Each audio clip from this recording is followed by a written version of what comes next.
Alright, what's up guys? MQ10 here. Welcome back to another video. I'd just like to say, before we get started, we are at 193 subscribers. I know. And that's kind of bad that I check my subscribers every day, but the fact that I'm 7 away from 200, when I said let's finish off the end of the year, I thought I'd maybe be at like 182 at this point, but wow, we're 7 away. So thank you guys so much, so keep subscribing. Anyway, later on, I'm going to do 2 videos today. One I'm going to talk about right now, and then the next one will be about Deji and Gib and what their videos are about. Because Deji's returning to YouTube today, or a boxing announcement, and then Gib's making a boxing announcement. Now, some people made a theory that it's going to be Deji versus Gib boxing, which is a bad idea, real quickly, before I get into the main thought of the video. I think it's a terrible idea. Like, Gib's a really beast boxer. You really want to get like Deji's return, like go up against Gib? No. So I think that's a bad idea, but we'll find out what both videos are about, like who Gib's going to be boxing, what Deji's big announcement's going to be. But anyway, I want to get into this main video. Bruno Mars is fucking amazing. Bruno Mars is just unbelievable. I just listened to and Anderson .Paak as well. So I just listened to the 6th Silk Sonic album. Now, it came out weeks ago. But oh my goodness, he is unbelievable. And Anderson as well, but mainly Bruno Mars. Can't speak today, sadly. Bruno Mars is just, I can't even describe. He's got the voice of an angel. He's unbelievable. And if you're not a Bruno Mars fan, I understand. But you have to respect what we're watching, folks. Call me crazy. Let me know in the comments below what you think about what I'm about to say. But we are looking at a present-day Michael Jackson, James Brown right here with Bruno Mars. Like, he's unbelievable. He's got a beautiful voice. He can dance amazingly. I just think he's unbelievable. Yeah, and I got to thank my mom for that. So, quick backstory. It's going to be a long backstory, essentially. And kind of the theme of the video is, if your parents play you some music, really listen to what the music they're playing to. Because years later, eventually you're going to like that stuff. So, back in 2009, Michael Jackson died. He died June 25th, 2009. And then weeks later, it was Michael Jackson's funeral. It was live in front of the whole world. And then I was watching the funeral. I kind of asked my mom, who's this person we're crying about? Like, why are people crying about? It's like, you don't know who Michael Jackson is? And I'm like, no, Mom. You played me Mariah Carey, Usher, and like other Mexican like singers. And NSYNC as well. So I don't know who Michael Jackson was. And from that day on, my mom said, sit down, son. You're about to watch some master stuff. And I became a huge Michael Jackson fan. And to this day I am. And I would argue that Michael Jackson is the greatest artist of all time. And he is. He's the greatest artist of all time, greatest entertainer of all time. Go on YouTube and just look up Michael Jackson. Anything. His voice is unbelievable. He's had the spotlight on him since he was 5 years old. And ever since then, obviously he's dead, but he is just unbelievable. Like, go watch him sing. It's a beautiful voice. And you can compare it to Bruno Mars, literally. Or Bruno Mars is essentially Michael Jackson and James Brown. And also, go watch Michael Jackson concerts. Watch the concerts, really. Look at the fans. 9 minutes into the concert, people are fainting. Name another musician that can do that. That in 9 minutes, people are fainting. People are losing their mind. He's standing there for 2 minutes. 2 minutes. Or a minute and a half. And fans are losing their mind. If that happened today, fans would be booing like, boo!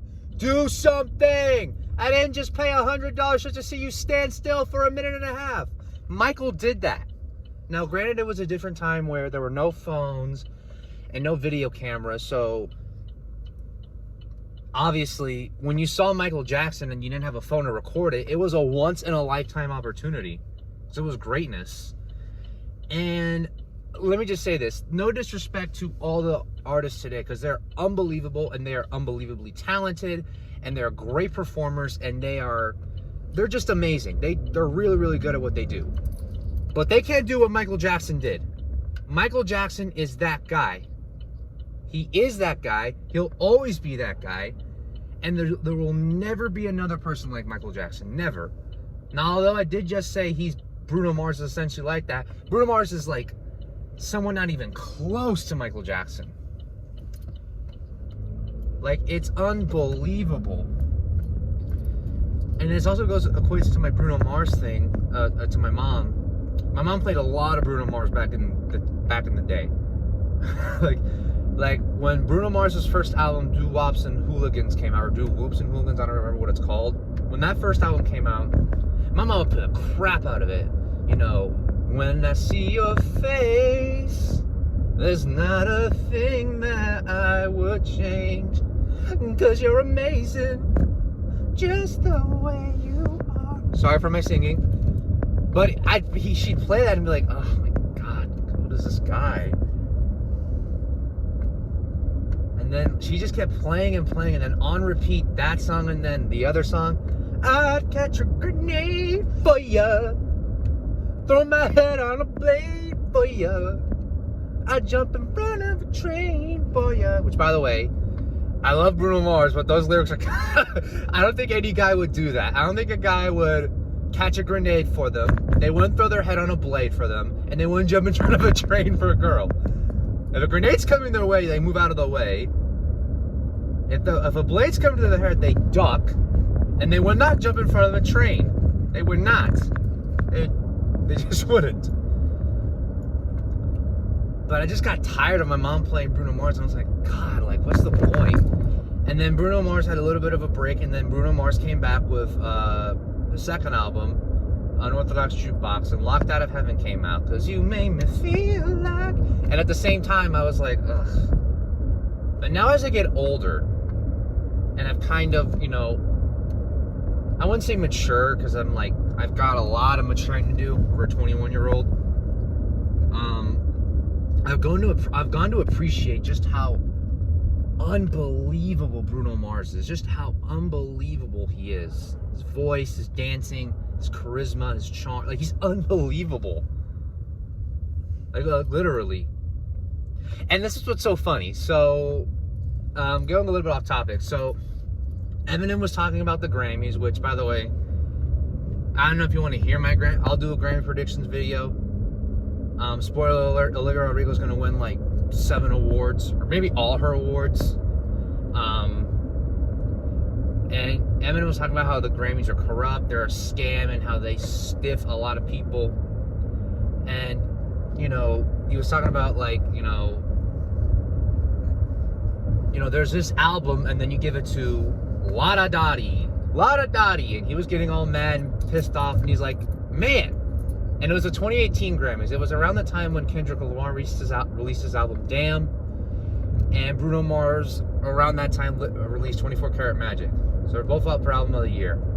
And a lot of people thought Kendrick would win Album of the Year. So did I. But Bruno Mars won it. And Eminem was like, man, who won Album of the Year over Kendrick? And the announcer in the back was like, Bruno Mars. And Eminem was like, he went from pissed off to, you know what, Bruno Mars is fucking incredible. He was going off on the Grammys. He was mad at the people that were winning in front of the people who should have won. And he's like, nah, Bruno Mars is fucking great. And think about it. Eminem went from saying, whoever beat Kendrick, I'm going to whip his ass. I'm going to roast his ass. And then heard Bruno Mars, and he's like, hey, you know what? Bruno Mars is fucking good. And that's how good Bruno Mars is, people.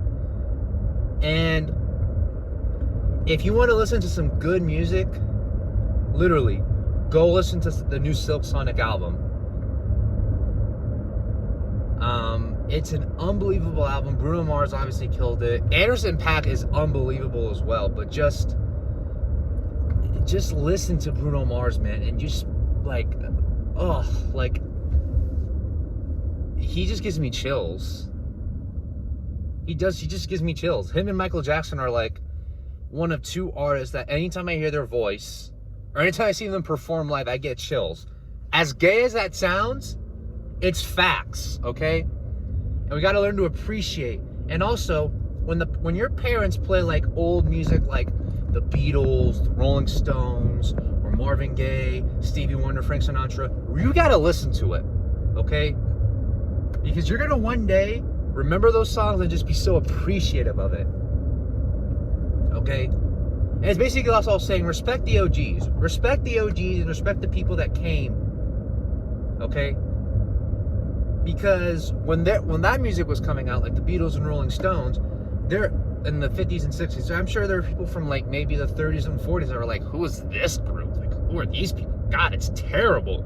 It's not like the music we had back in the day, like Bach and Beethoven. So think about today. When you're listening to Doja Cat, Bruno Mars, Olivia Rodrigo, Taylor Swift, Billie Eilish, just remember, there are people from the 80s and 90s that are going, what the fuck is this shit? Okay? So respect the OG, respect the OGs, respect the people that came before them. Because they're the reason why they're there. Why we have the artists today. And, you know, this is what's great about music. You know? Sounds a bit passionate and emotional, but that's just how I feel. Like, I love, like, the old music so much that I respect it and that it will never be another person like that again. But also, I acknowledge that the new generation of music is also going to be great. And, you know, in 20 to 30 years from now, that's going to be considered legendary stuff.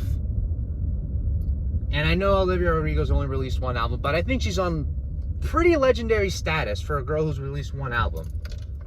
That sounds a bit, you know, blasphemy, but she's on that trajectory, people. Olivia Rodrigo is the next big, mega superstar. Like, she's going to dominate this decade and maybe the next decade. And she's only 18. She's only getting better. And Taylor Swift, who a lot of people have hated over. Folks, when Taylor Swift releases her last album, or when she dies 20 years from now, and I'm knocking on wood, because I hope nothing happens to her, the same people that were hating on Taylor Swift are going to be like, oh, you know, I actually liked Taylor Swift. Her music was amazing. No, you didn't. You hated on her. So, the people that you hate right now, you got to enjoy greatness, people. You got to enjoy them while they're here. Because sadly, not a lot of things last forever. That's the end of my video, but this has been your boy MQ10.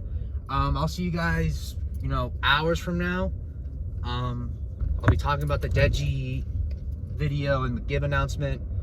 Probably won't even be in my car. Probably will be like in a restroom or somewhere around my school. But yeah, this has been your boy MQ10, and I'll see you guys in a little bit. And I did it my way.